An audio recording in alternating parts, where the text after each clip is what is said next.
Hi అండి. ప్రేమంటారా 72వ భాగం వినండి. రామ్, నీ సంగతేంటి?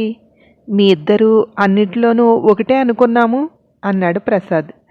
కుమార్ని కూడా రానివ్వు, మాట్లాడదాం అంది నర్మద. అందరూ మళ్ళీ పువ్వుల దగ్గర చేరారు.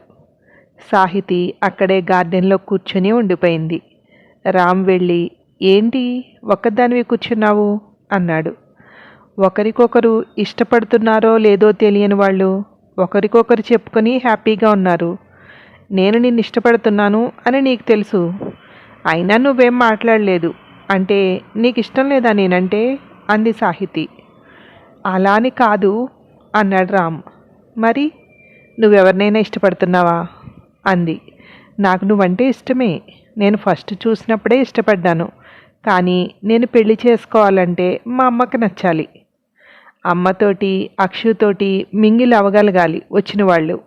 బయట వాళ్ళు ఎవరైనా వస్తే వీళ్ళు ఇలా కలిసిపోగలరా అని నాకు ఒక చిన్న అనుమానం.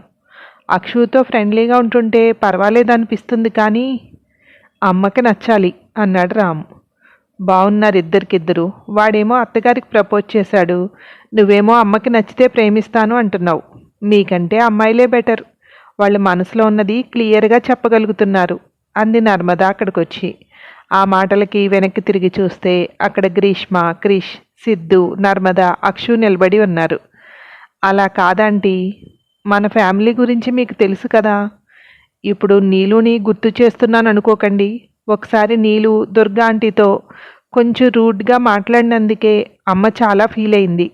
మా ఇంటికి వచ్చే అమ్మాయి ఎవరైనా కానీ 2 ఫ్యామిలీస్ని ఒక్క ఫ్యామిలీలాగే చూడగలగాలి అన్నాడు రామ్. ఏమైంది, అందరూ ఇక్కడ నిలబడ్డారు అంటూ వచ్చింది ప్రియ. అమ్మాయి లవ్ ప్రపోజ్ చేస్తే మీ వాడు మా అమ్మకి నచ్చాలి, నచ్చితే నేను ప్రేమిస్తాను అంటున్నాడు అంది నర్మద. నేను వద్దంటే సాహితిని వదిలేస్తావా అంది ప్రియ.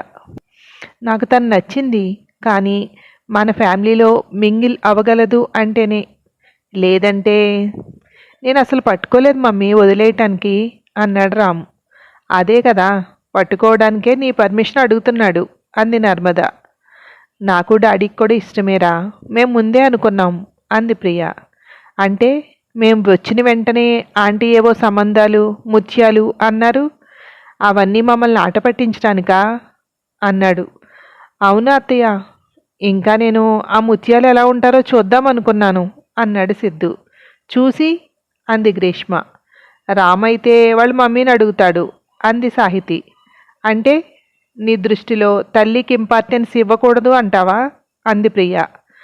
అలా అననండి, ఎందుకంటే తల్లిని ఇష్టపడే వాళ్ళు ఎవరైనా భార్యను కూడా ఇష్టపడతారు. తనతో పాటు మీ అందరితో కలిసిపోవాలనేదే రామ్ అభిప్రాయం. పక్కా ప్రామిస్. నా వల్ల మీ ఫ్యామిలీస్లో ఎలాంటి ఇబ్బంది రాదు అంది సాహితి. ఇంకా ఆలోచన ఏంట్రా అంది దుర్గా. మీ మమ్మీ వచ్చారా అని అడిగాడు రామ్. ఎందుకు, నువ్వు కూడా మా మమ్మీకి ప్రపోజ్ చేస్తావా అంది సాహితి. అలా కాదు, వాళ్ళ అభిప్రాయం కూడా కనుక్కోవాలి కదా అన్నాడు. నర్మదా ప్రదీప్ని పిలిచింది. అతనితో పాటు అతని భార్య కూడా వచ్చింది. రామ్, మీ అల్లుడు అవుతాడట, మీకు ఇష్టమేనా అని అడిగింది నర్మద. మీ ఫ్యామిలీస్తో కలవడం అంటే మాకు ఎలాంటి అభ్యంతరం లేదు అన్నారు వాళ్ళిద్దరూ. ఇప్పుడైనా ఓకే చెప్పు రాము కాక అంది అక్షు. తిరిగి చూస్తే సాహితి ఎదురుగా మోకాళ్ళపై కూర్చుని నన్ను పెళ్లి చేసుకుంటావా అంది. ఎస్ అన్నాడు చెయ్యి పట్టి పైకి లేపుతూ. చూడవే అనంత, నీ పెళ్ళికొచ్చి వీళ్ళిద్దరూ పెళ్ళిళ్ళు కుదుర్చుకున్నారు అంది నర్మద. దిష్టి తీయించండి అమ్మా పిల్లలకి అంటూ వచ్చింది కనకం. నువ్వెప్పుడొచ్చావు అంది నర్మద ఆమెను చూస్తూ. మా ఆయన మిమ్మల్ని ఒక్క మాట అడగమన్నాడమ్మా. మీరేమనుకోనంటే అనంత పెళ్ళికి కాళ్ళు మేము కడుగుతామమ్మా. ఏ బంధం లేకపోయినా పిన్ని బాబాయ్ అని పిలుస్తోంది. మాకు ఆడబిడ్డలు లేరు, అందుకే అమ్మా అంది కనక.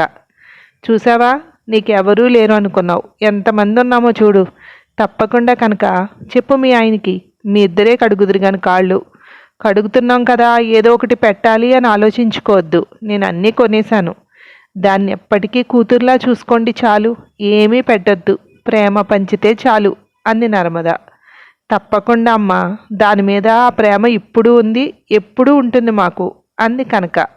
మీరందరూ ఇంతలా నా కోసం ఆలోచిస్తుంటే నాకెందుకో ఏడుపు వచ్చేస్తోంది అంది అనంత. నీ మంచితనమే నిన్నింతమందికి దగ్గర చేసింది. నీ భవిష్యత్తు బంగారంలా ఉంటుంది అంది నర్మద. రేపు పెళ్లి పెట్టుకుని ఇప్పుడు ఎమోషన్ ఏంటి అవ్వొద్దు. నీకు చీరల మీదకి రెడీమేడ్ బ్లౌజెస్ తెచ్చాను, ఒకసారి ట్రై చెయ్యి, రా నువ్వు అంటూ తీసుకువెళ్ళింది ప్రియ.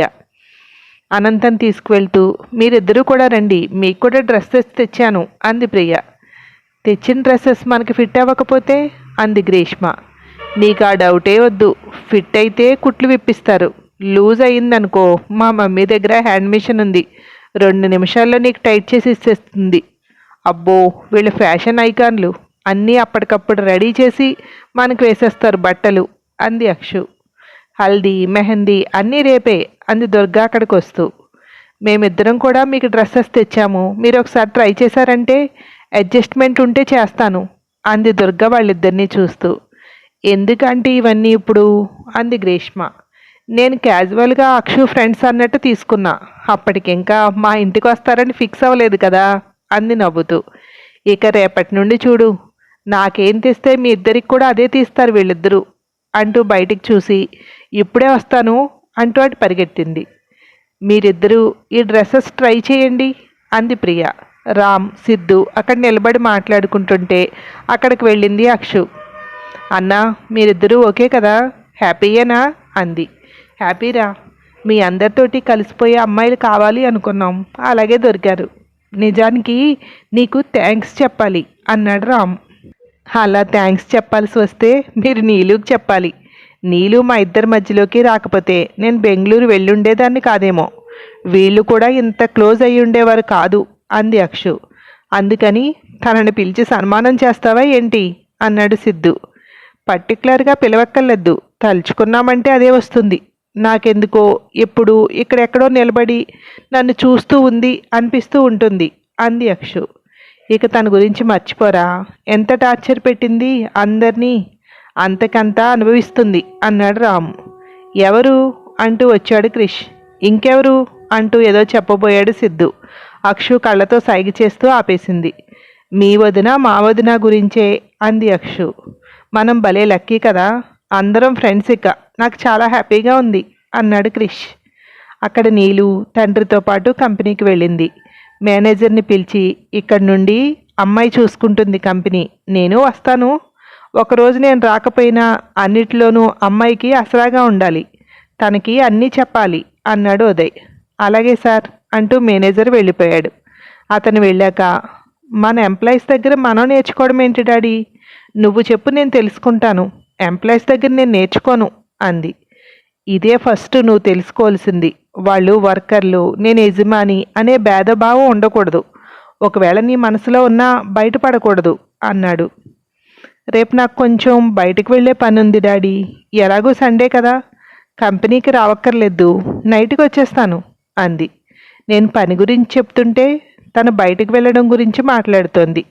ఏంటో బాధ్యతగా ఉండగలదా అనుకున్నాడు ఉదయ్.